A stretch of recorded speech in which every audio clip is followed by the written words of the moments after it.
જેટલા મળે એમાંથી દરેક સાથે આપણી અલગ અલગ પ્રકારની ફ્રીક્વન્સી ટચ થતી હોય, આપણા વિચારોની, આપણા ભાવોની. એટલે કેટલીક વ્યક્તિને તમે મળશો ને તો તમને એકદમ પીસફુલ અનુભવ થશે.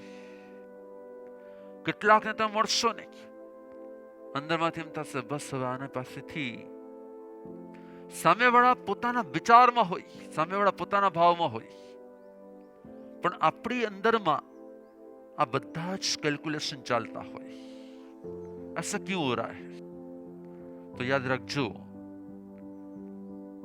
તમારો દરેકે દરેક આત્મા સાથે પાસ્ટમાં कोई न कोई संबंध હતો.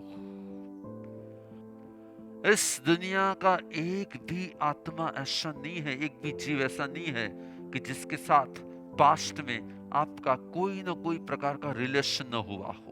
और जब भी जो भी रिलेशन था ना, उस समय में जो कुछ भी हमारे अंदर में उसके प्रति पॉजिटिविटी या नेगेटिविटी, लाइकिंग या डिसलाइकिंग, वो जो सेट हुआ था ना, वो महीने बीत जाते हैं, सालों बीत जाते हैं, जन्मों के जन्म बीत जाते हैं, लेकिन जन्मों के जन्म बीत जाने के बाद भी वो मेमोरी हमारे अंदर में होती है.